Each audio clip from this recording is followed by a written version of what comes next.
All right, I've been given the thumbs up that we can get started.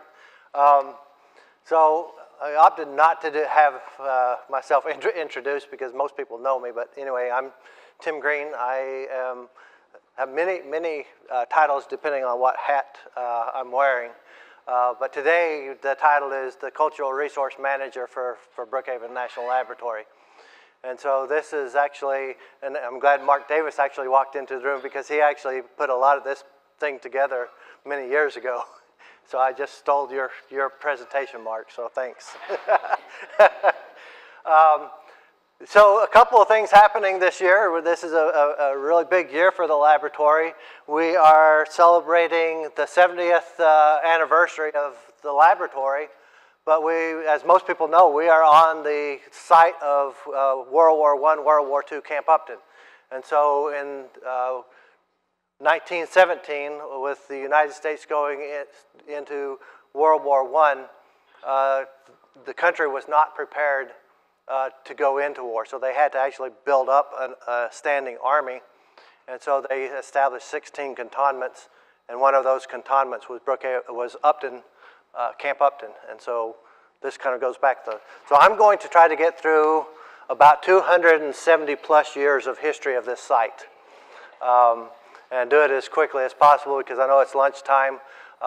This talk is it will probably be extended out at other locations, but I know that a lot of us have limited time for lunch, so I'll try to go as quickly as possible. So just again.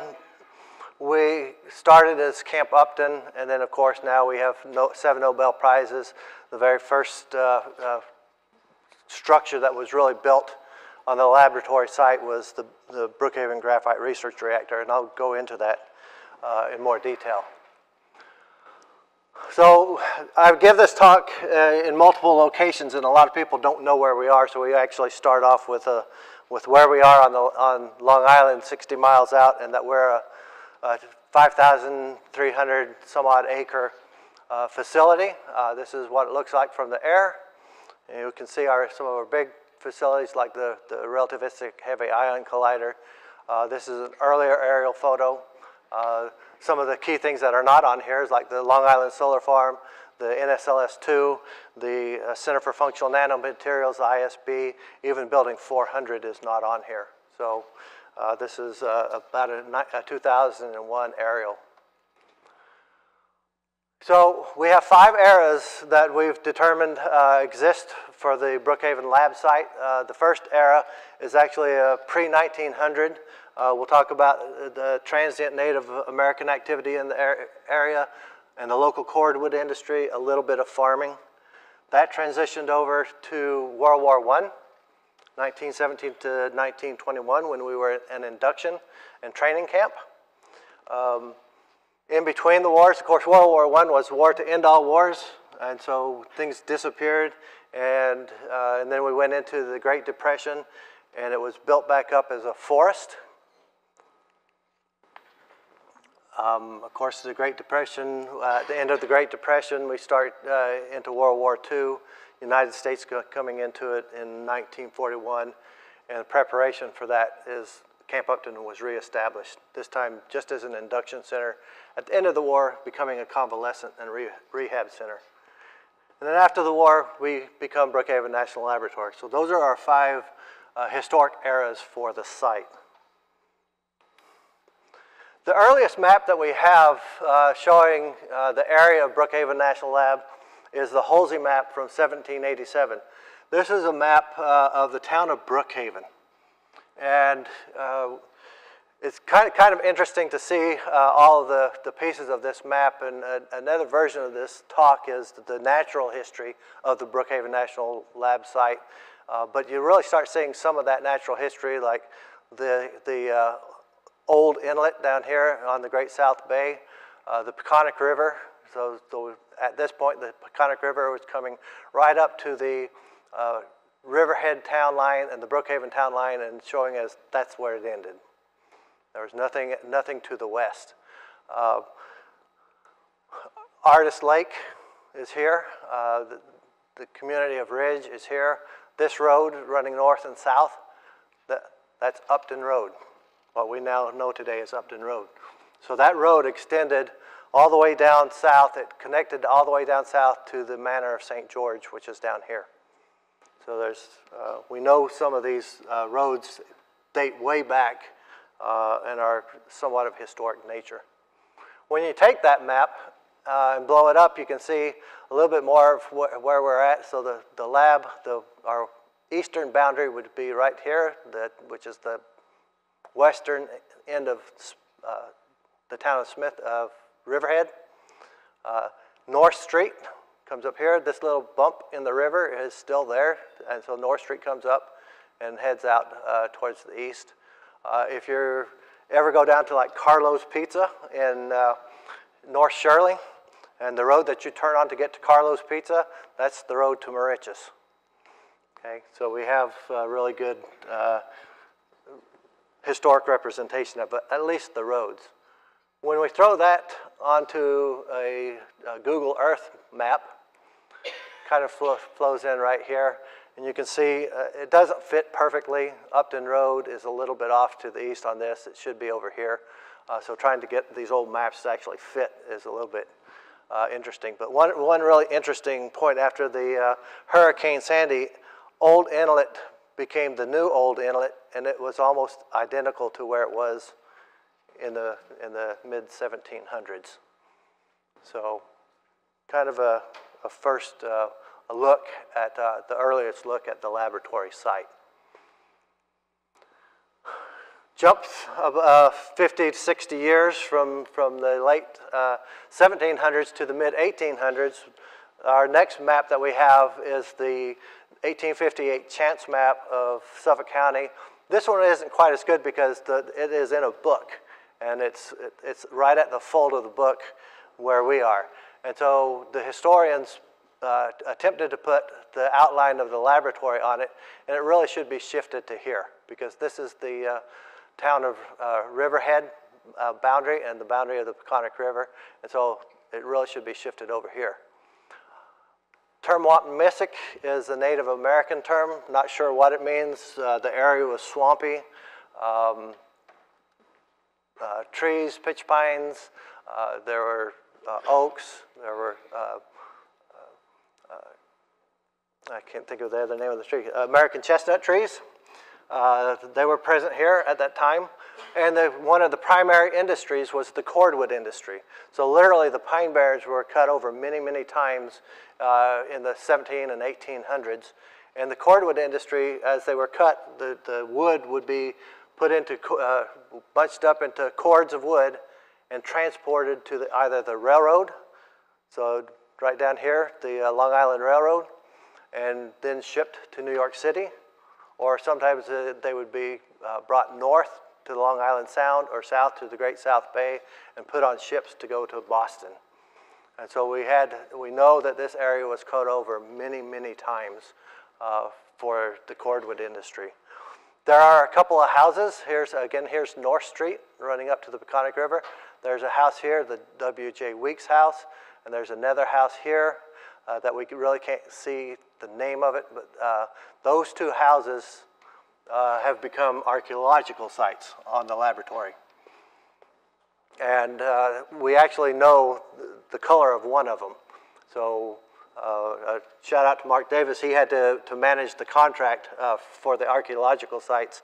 And what we got from the archaeological sites was just a little bit of information. We had got, for the W.J. Weeks, we got down to stone foundations. We found a few pieces of ceramics, so we know what kind of plates and dishes they ate off of. We also know the color because there is a diary for Mr. Weeks that is in the archives over at Stony Brook. And in the archives, they talk about going out to the share chopper's house, and it was yellow in color. So they were going out to visit the choppers, the wood choppers, at the yellow house. So we actually know the color of it. Interesting thing that we also know from natural resource standpoint is this locust fence post. Black locust is not native to Long Island. It was actually brought up here from the south. Black locust does not rot very easily. And so they made fence posts out of it. And so this fence post dates back to the probably the mid-1800s.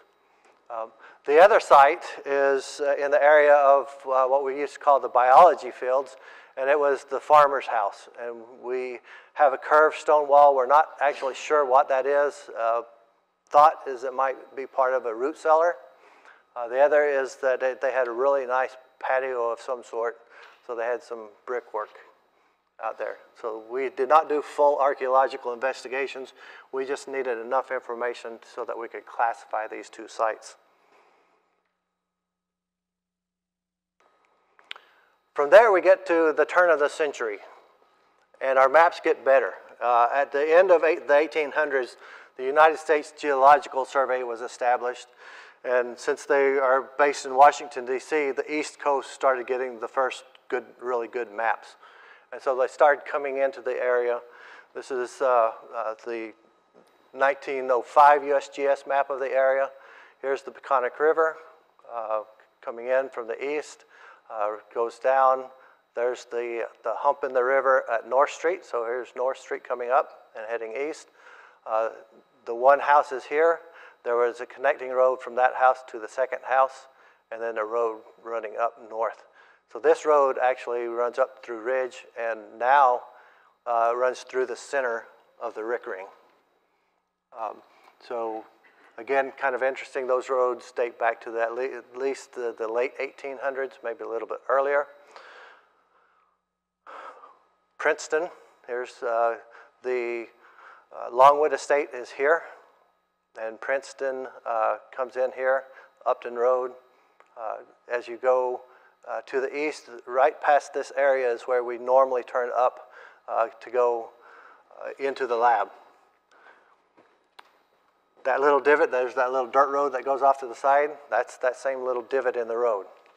It was a ponded area, and they didn't want to have to drive down into the pond and out. So they just kind of built the road around it. Long Island Railroad coming through. And so this is this is the map that the Army used, or the War Department used, to establish Camp Upton. They took the map, they started looking at it, they're kind of looking, we need to establish a Army base for the development of the American Expeditionary Force. We want one that will be utilized by the greater New York area. And so they started looking, where can we put it? We need access to bring in materials, so we need the railroad. So they started looking at the railroad. They went out and looked on the eastern Long Island and go, there's a bunch of empty space out there. And so that big bunch of empty space, they said, where can we put this camp on there? And the camp is designed for between 37,000 and 40,000 people. Okay, so massive facility in the middle of nowhere. Okay, the railroad comes through here. You can see the one farmhouse is here. The road to the other farmhouse is there. So this is the eastern boundary. The town of Riverhead boundary right here. The extent of World War I Camp Upton went from South Country Road in the south, which is Montauk Highway, to North Country Road in the north, which is actually not on here, and it was about 19,000 acres. So it was a huge facility, but the development of it was just this core 4,000 acres right here. It had a central parade field. The commander's area was on what we know as the BGRR Hill. So it was placed, and the placement of this was strategic. Our winds are out of the southwest in the summer and the northwest in the winter. Okay, so we have, not only were there about 40,000 people here, there were 40,000 horses and mules. Okay, so if you've ever smelled one horse, just imagine what smelling 40,000 horses and mules would be like. And so the remount facility was positioned downwind of everything else. Okay, so the beginning of Camp Upton. Midsummer 1917, they decided to begin building Camp Upton. It's like June 21st time frame. Within 3 days of the visit from the quartermaster, they came out on like a Tuesday. By Friday, they had a contract for the construction of Camp Upton. Anybody get a contract through that fast? We're lucky if we can get a contract through in about a month to maybe a month and a half because of all the paperwork. So imagine building a facility for 40,000 people and then having the contract in 3 days. So again, aerial photo and the layover. The layover of World War Camp Upton is still only in the core facility of where we are today. The outer areas were used for training, so World War I trenches to the north of where we are today, what is now Brookhaven State Park way up here, was used for artillery training. Down south was pretty much used just for marching soldiers down, and it was an area that was never really utilized by the War Department. Over 1,400 buildings. It was a huge facility. Railroad tracks, there are multiple railroad tracks coming in. You know, compared to World War II, there was only a couple of spurs coming in, but we have at least one spur here that divided up. There's the depot for the humans, and then everything else was for materials. There's also a track coming in that brought munitions in and brought materials in to the northern part of the camp. So we start getting it built. Let's see if this is going to work. And then we start needing to bring people in. And so in September, this is what the soldiers came in looking like. They were just regular gentlemen coming in. They came in on the trains. They come in, the first, in mid-September of 1917, they came in about 2,000 soldiers. Coming in on trains, there were a few soldiers here to greet them. It was really interesting because at the front gate, the soldiers there to greet them were black soldiers. They were from the Buffalo Soldier Regiment, and they were assigned to inspect the civilians coming in, looking in their suitcases. So at the time, you can imagine how that felt. There was significant segregation even in the Northeast. And so the black soldiers played a really critical role in World War I, but there was interaction with the white civilians coming in, and so there were some scuffles. Not very many, but some scuffles. So this is what it looked like when they came in. They were immediately put to work because everything was not finished being built. So some really neat technology started with the building of the cantonments is mass construction.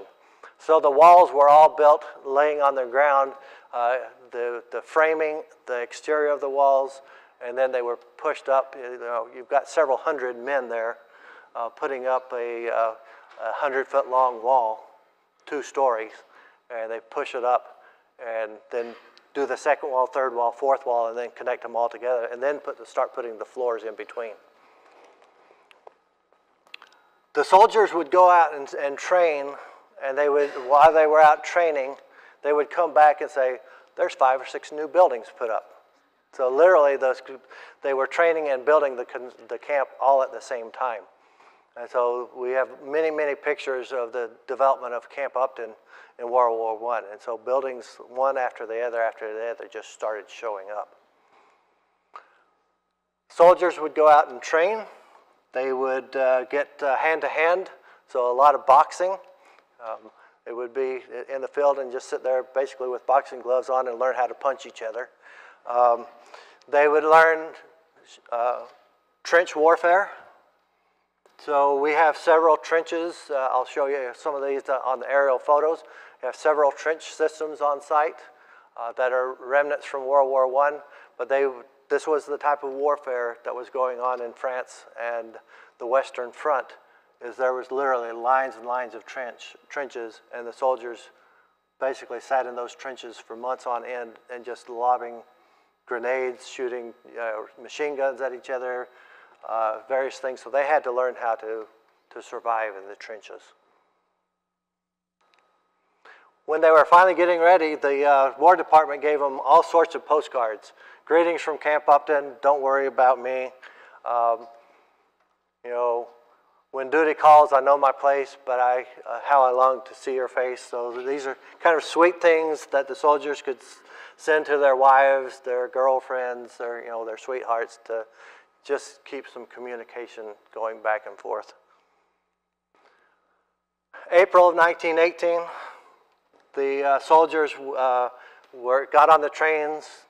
They went to New York City. They marched down Fifth Avenue, and then from Fifth Avenue, they were put on the ships, and the ships were loaded with hundreds of soldiers, and they were shipped over to Europe to begin the fighting. So you can think about this, April of 1918 to armistice in November of 1918. Very short period of time. So once the American Expeditionary Force got over there, it was in short order that we took care of the war, got it won, got to armistice, and then the soldiers, there was another couple of years before soldiers actually started really coming home in large numbers. So that's World War I. We have, again, some of the features that we have here from World War I. We still have training trenches. They are now covered by white pines. We have some of the work, copies of some of the work that was done by this guy, Irving Berlin. During World War I, he wrote a famous piece called Yip Yip Yapink, which included songs like Oh How I Hate to Get Up in the Morning. I still sometimes feel like that. He went on to write other famous things. With the other famous song that he wrote, it was actually supposed to be in Yip Yip Yapink. It was called God Bless America. He didn't think it fit, so he put it off to the side. And then at the beginning of World War II, when the United States, they were trying to build the public sentiment for going into another war, he pulled God Bless America out, made some adjustments to it, and then it was publicly sung for the first time by Kate Smith, and it immediately became famous. So we have that from this site, that a very patriotic song, God Bless America, from here. We also have we have a lot of photos. We also have some foundations from World War I. These are not that impressive foundation because those foundations that we have, they're actually the latrines. So on the back of a lot of the buildings, they actually built the showers and the latrines, and we think that they were, we don't have the actual construction drawings of it, but we think that they were actually kind of open slats so that they would take showers, the water would go down in, and then it would be collected in the sewer system. So, but those are still out there. We very often find box turtles in them now. Of course, World War I was the war to end all wars. So at the end, you no longer need the cantonments. So if you don't need the cantonments, what do you do with them? You sell them. Okay, so in 1921, in August, they established an auction.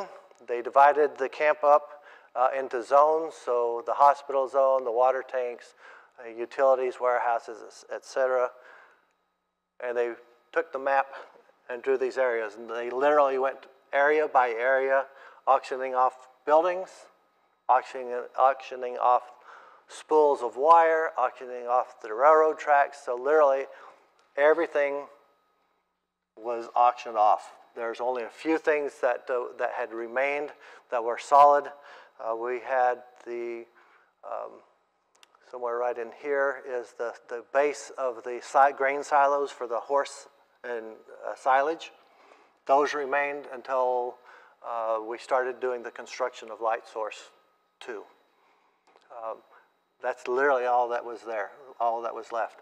A couple other things that are left, that ratty old concrete road over by the gazebo, that cement road dates back to World War I. It brings you down to the area of the train depot where soldiers got on and off the trains.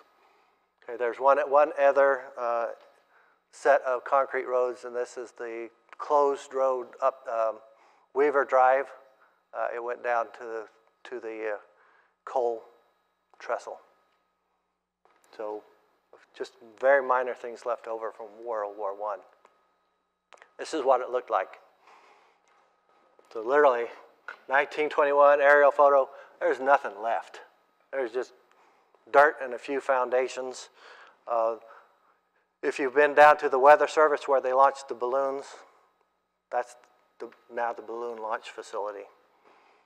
Okay, so it was a big cleared area. Trenches here, trenches here. There's a few in the back. Headquarters Hill was right here. This is where the BGRR is today. Looking from aerial straight down shot, we now start getting, the facility sat from 1921 to the early 1930s when the Great Depression hit, and Franklin Delano Roosevelt established the Works Project Administration, of which the Civilian Conservation Corps was one of the units of the WPA. And so this area, this is what they basically received, and this is what the Civilian Conservation Corps was charged with restoring. And the site became the Upton National Forest. Okay. There were several buildings here, of which we only have one building left from the Civilian Conservation Corps. It's Building 30, Brookhaven Center. Okay. We have some early photographs of it, and surprisingly I'm going to catch this, as nice as the Brookhaven Center is, the very beginning of the Brookhaven Center, it was literally 2x4s and tar paper. And the roof was just literally tar paper. There were a couple of chimneys going through it. We have photos where the chimneys were going through it. The next photo is the chimneys were taken out and they were covered over. And you could still see the square where they covered over the chimney holes. At some point, that became more developed, and during World War II, it became the officers' mess, or the officers' club. It's still got a lot of similarities to the way it was in the 1930s. The two wings on it, the big concrete block wings were added sometime in World War II. But the Civilian Conservation Corps established a map for restoring the site. There were 4 or 5 Civilian Conservation Corps units that were assigned to the Upton National Forest. The Civilian Conservation Corps were managed by Army officers, but they were civilian workers. Okay, this was the government's attempt to get people back to work. They gave them a job. They got paid a few dollars a week, of which about half of it had to be sent home to their families. You can see buildings. So there were buildings in the area of where the Light Source 2 and Light Source 1 are. So there were some buildings here, and then there were some buildings here. This became the Brookhaven Center here. So they established some structures. If you take that map and lay it over there, it lays over perfectly.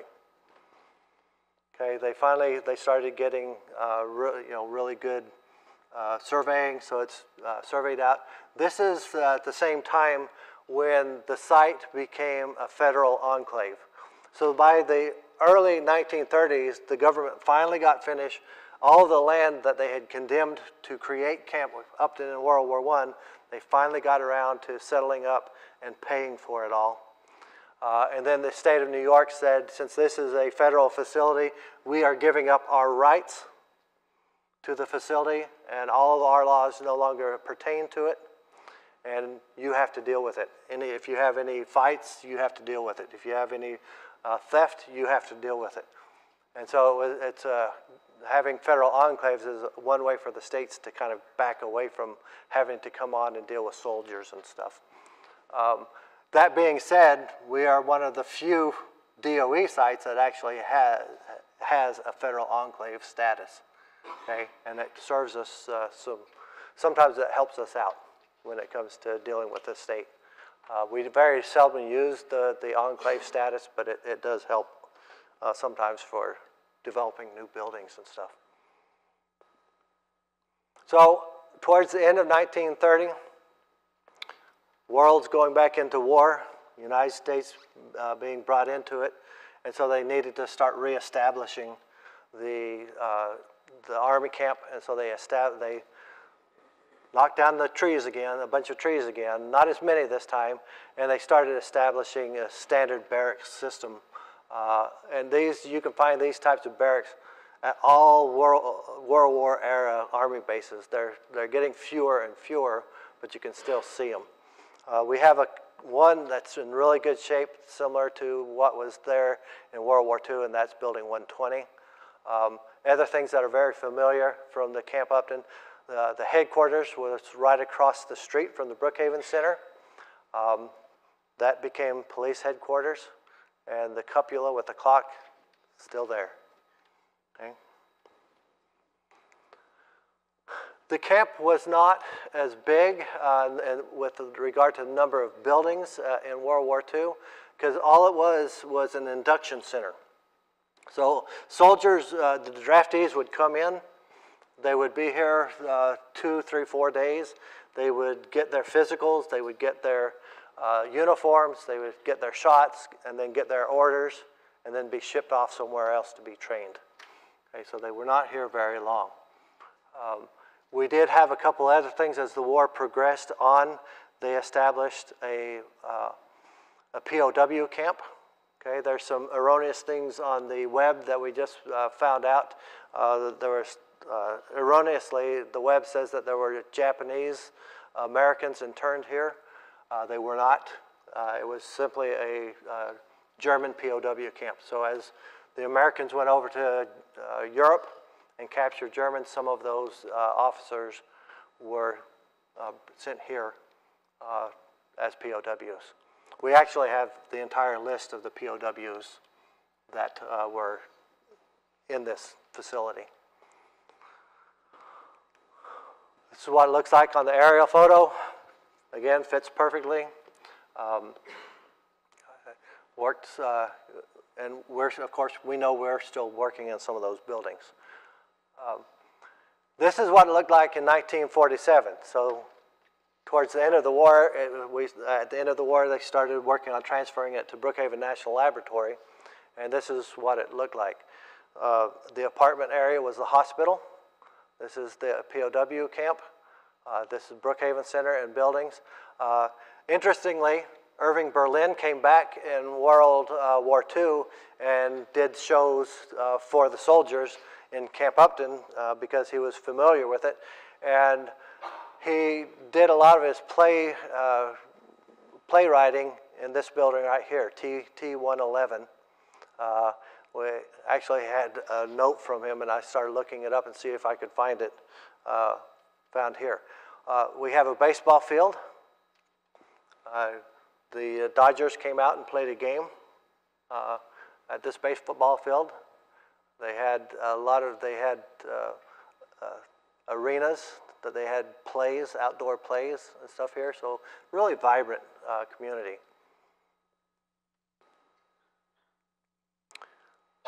This is what it looked like from Headquarters Hill, where the BGRR is.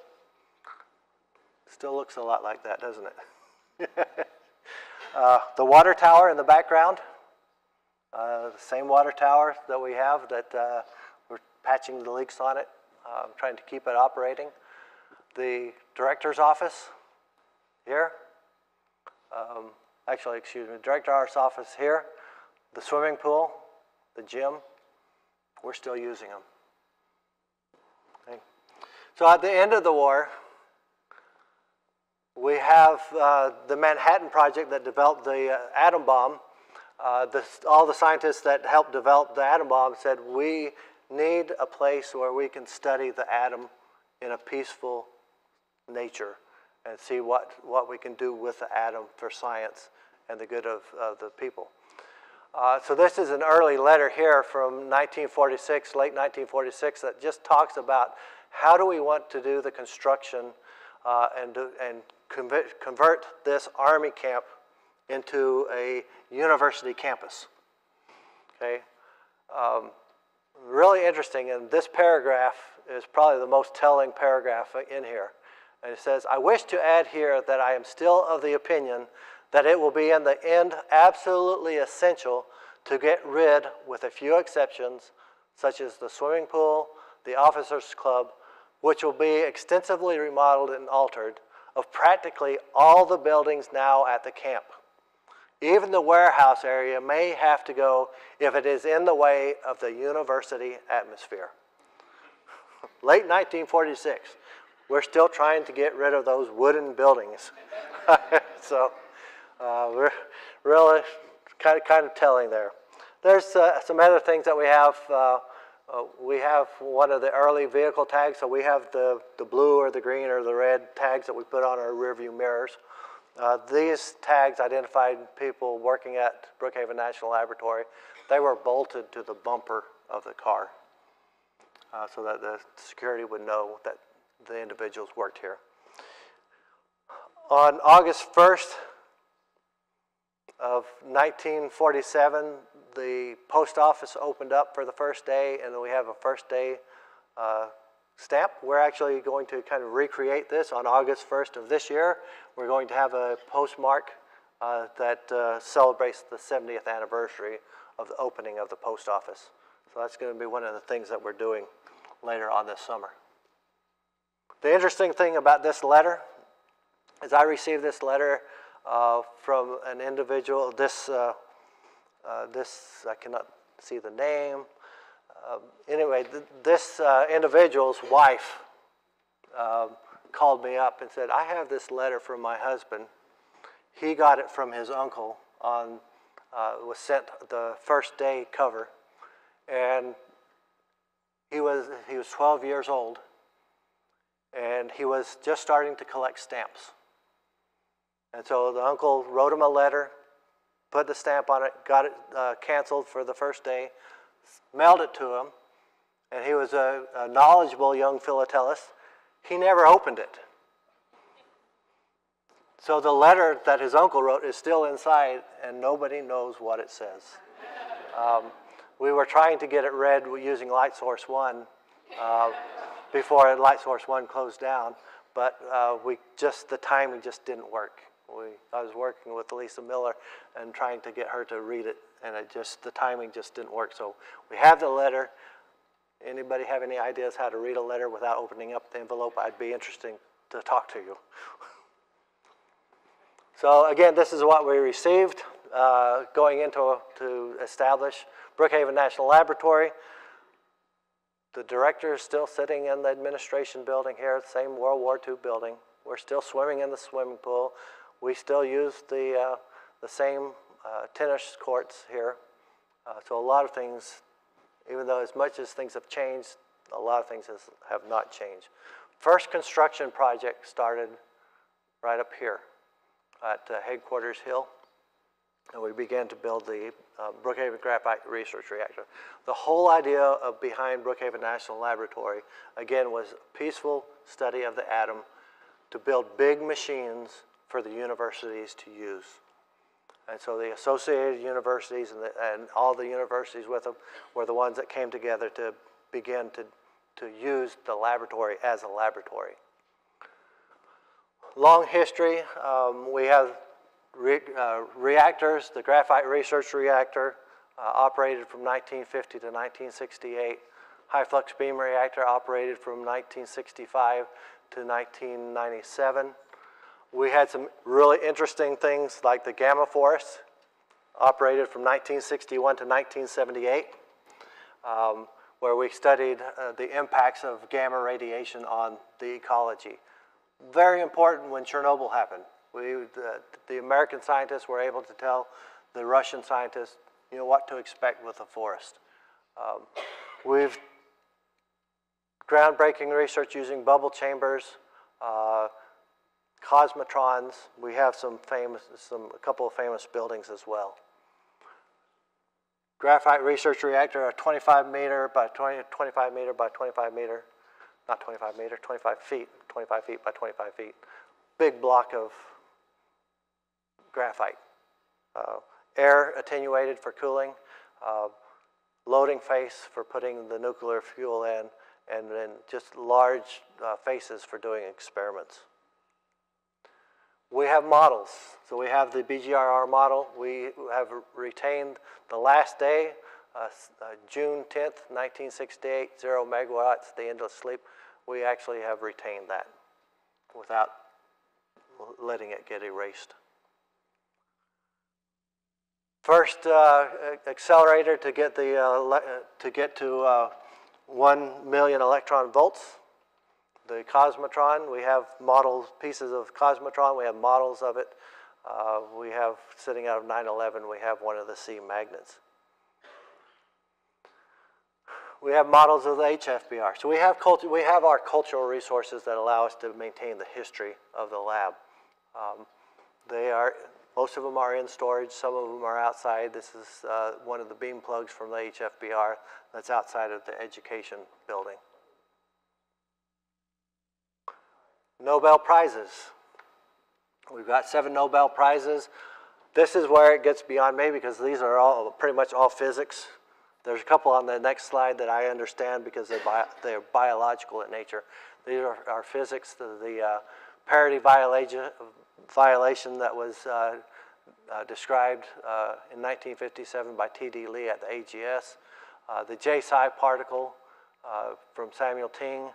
James Cronin and Val Fitch for the CP violation, the discovery of the muon neutrino. All of these were done using the bubble chambers. Okay? And we have bubble chambers. Again, outside of the education building are the large bubble chambers, huge piece of borosilicate glass for the 7-foot bubble chamber window. So those are some of the large cultural resources that we have to retain the history of the laboratory. Ray Davis, disparity in neutrinos and the cosmic neutrinos, where what happens to them? We see 1/3 of them. What happened to the other 2/3? Ray Davis figured that one out. Rod McKinnon, this is where I start understanding this, the chemistry of the cell, the ion channels. So how do cells move information using ions through channels, mostly within the nervous system. And then the big one, the ribosome, the ribosome translates the RNA message to proteins. It was all of the structure of the ribosome was done at light source 1. So really, really interesting science. Our famous buildings, 2 famous buildings. The building that we're in, Berkner Hall, was designed by Max O. Urban. This is an example of one of the first structures that is made from precast concrete. There's not a vertical wall in this building. Actually, there are a couple. There's a few things that are going straight up and down, but for the most part, you don't see anything that's straight up and down. Kind of famous. I wish I had seen it one time. Apparently, there was a waterfall at the front. This area over the cafeteria served as a waterfall. It apparently caused the roof to leak quite a bit, so they turned it off. The chemistry building, designed by Marcel Breuer. It was a new concept in laboratories, the lab spaces with chaseways in between them, and then opening up into offices. So that was a new technique for doing science. And so people could sit, do their office work, and then walk right into their labs. What does our future hold? We've got a lot of neat new buildings. We've got Light Source 2. Just imagine the discoveries we're going to find here linked to the Center for Functional Nanomaterials, the Integrated Science Building, and all the work that's doing that. And now with computer visualizations and big data sets and running through those, you know, our future is extremely bright. The opportunities for science here are unimaginable, but we do basic science, and so come back in 50 years and see what the history is. It'll be very, very interesting. That's it. Thank you.